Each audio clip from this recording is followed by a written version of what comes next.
Hey, how's it going, everybody, and welcome into the SFS channel here for some Week 13 lineup advice. We're talking 5 running backs here that I have as must-start players for this week's action, and I think have some very favorable matchups for their opponents this week. So, as always, it is a Thursday morning here at the time of posting today's episode. That means we've got football tonight, Thursday night action between the New Orleans Saints and the Dallas Cowboys, so we've got a prop bet on Thrive Fantasy.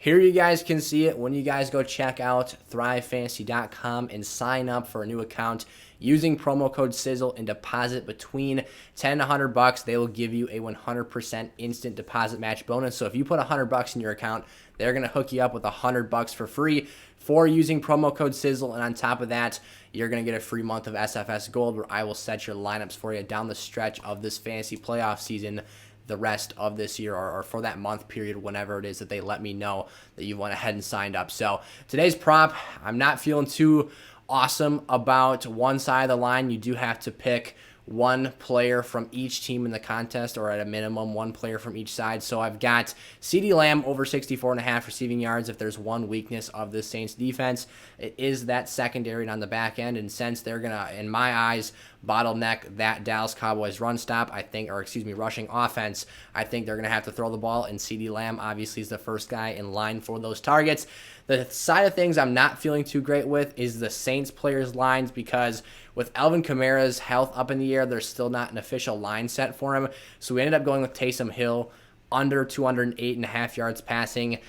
I have a feeling that this is going to be a ground and pound game, and Taysom Hill is going to be one of those specialist type players, and that's ultimately where we're going to see his value and productivity come from.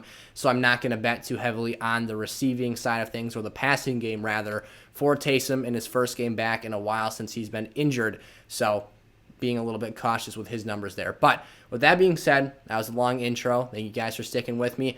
5 running backs, must-start players. Hit the intro, and let's get into it.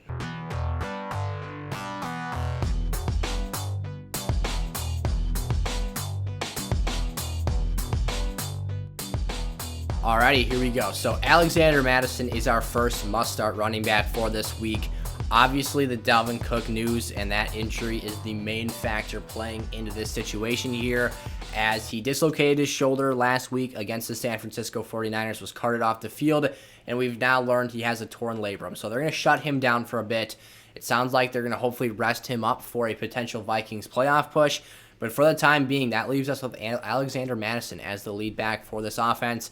And this is a player who is about as good as they come in terms of a second-string running back on an NFL roster. He is a very talented player, and I think he mirrors a lot of Dalvin Cook's skill sets and tools to a T here. He's not nearly the level of talent, not quite as explosive, as athletically gifted as a Dalvin Cook per se, but their play style is very similar. They're both able to dance a little bit in the open field, make defenders miss, put their shoulder pads down, and run through defenders. I really like what Alexander Mattison brings to the table, and this Detroit Lions matchup, the 29th ranked unit against fantasy running backs, is even better here. Earlier on this season, in the first matchup between these two teams in Week 5 versus Detroit, Alexander Mattison had 25 rushing attempts, 113 yards, and 7 of his 7 targets were caught for another 40 yards and a touchdown in that game. So we've got a proven track record of success in this season against this team for Alex Mattison when Cook was dealing with some issues earlier on this year. I think that success continues here in Week 13, and this one could be a big-time lineup play for a lot of teams. Elijah Mitchell, this one has been an awesome development throughout this season. We're really seeing the 49ers offense blossom now as we get late into the year. This team plays a physical brand of football that we don't really see in today's age of the NFL. There's a lot of smoke and mirrors. You see with the Rams right now, they're getting pushed around by some more physical teams. The 49ers actually were one of those teams that kind of bullyballed them. And Elijah Mitchell is leading the charge for that signature Kyle Shanahan 49ers ground and pound game. Fantastic game after fantastic game here. He actually had 32 touches last week against the Minnesota Vikings, and this matchup here against Seattle is one of the most favorable in the league. Last week we saw Antonio Gibson just run straight through this team. Now he had just a ridiculously large amount of volume. He had 36 touches last week against the Seahawks team, but that's because offensive coordinators, when they're game planning for this team, know that if they keep Russell Wilson off the football field, which right now Russell Wilson is not playing Russell Wilson style football, but case in point, they know that they have an extremely advantageous matchup here, an opportunity to play smash mouth football and push this defense wherever they so choose. And again, when Eli Mitchell is playing like a workhorse runner right now, in 2 of the last 3 weeks, he's been heavily involved in the receiving game.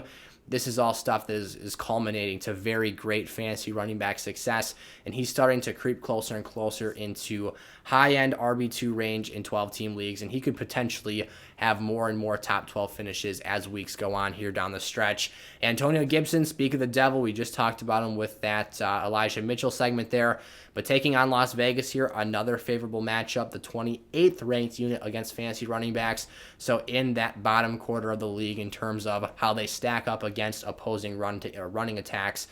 Gibson's been getting more and more volume. That's something that's been increasingly encouraging to see out of him. 36 touches, 7 of those were receptions last week, so 29 rushing attempts, 7 receptions, and 146 yards from scrimmage. This Washington offense knows that when they control the football, they win the turnover battle, and when they have a balanced enough offense, they can really hang with anyone. This defense hasn't been playing quite up to the par it was last year, and they're down their best player, Chase Young, right now, and he'll be out the rest of the season with a torn ACL. But this is a dangerous trap team for any team in the league, including the Las Vegas Raiders, who have been really a roller coaster ride here over the last couple of weeks. And I think that presents another opportunity for Antonio Gibson, who is now seemingly healthy, and we've been well out of the woods now with that shin issue that was really a concerning red flag for the middle chunk of this season. As long as Antonio Gibson's in good health here, you've got a talented running back, a player who could potentially be used in a dynamic fashion. I absolutely loved that he saw 7 receptions last week. Now, J.D. McKissick had an injury in that game, and that obviously factored into Antonio Gibson's receiving involvement in that contest. But if this continues down the stretch, Gibson could have a league-winning upside for a lot of teams here that I think is really intriguing. So keep your eye on Gibson in particular. I love him again this week. Javonte Williams, for me, this one is more about how I expect the offensive game plan to be for the Denver Broncos as to opposed to the actual face value or the paper number you see when you look at the Kansas City defensive unit against the run. The Denver Broncos know that they cannot afford to get into a shootout with Patrick Mahomes, and they cannot let Teddy B have to go out there and beat Patrick Mahomes throwing the football. With that being said, we saw the Denver Broncos do a fantastic job last week playing smash mouth football, controlling time of possession, and overall having possession of the football for a dominant portion of that game. They go out and upset the Chargers in a game when I expect a lot of people thought that the Broncos would be losers in that game because of how many rushing attempts were given to both Javonte Williams and Melvin Gordon. The talent is evident every time you see Javonte Williams touch the football. This is his second game in the last 3 weeks with over 100 yards from scrimmage. If you look back at that contest against the Chargers and then the 2 games prior to that, he was picked in the early second round for a reason. This is their workhorse running back of the future. I'm not so sure if we'll see him be unleashed in that entire fashion the rest of the way this year, but he certainly has that talent, that capability, and if Denver takes a heavy run style approach to this game and is able to stay in this contest, this is a situation and a player that I think can create very, very good upside for teams, and at minimum a safe lineup floor in either a lower end RB2 level position or a flex level play. And then finally here, Jamaal Williams. This one is a little bit contingent upon DeAndre Swift not playing in this week's game. Obviously, you're probably not starting Jamaal Williams if DeAndre Swift is expected to be out there and ready to go. He is also like Dalvin Cook. Now, it's not the same issue, but they're both dealing with issues in their shoulder-related areas. It sounds like DeAndre Swift wants to play this week. However, if I'm the Lions organization, their coaching staff, I'm probably not going to send him out there, and I'm pretty sure that that's not going to be the case this week, that DeAndre is going to get to play. Obviously, he loves football. Obviously, he wants to be out there.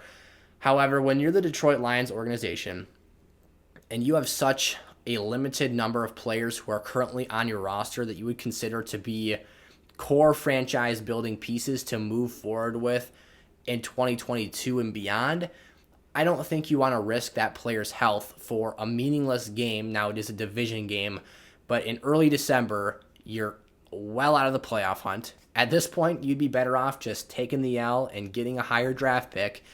And now this is not really related to fantasy football, but the point here is that I expect them to take a conservative approach with one of, if not their best offensive weapon and player, because they want to have him as a piece to build on moving forward, and they don't want to risk having him suffer a more significant ailment for the rest of the season that could potentially wear into his offseason training. So I think the smart move here for Detroit is have Jamaal Williams start this game. We talked a lot about DeAndre Swift, not a lot about Jamaal Williams here.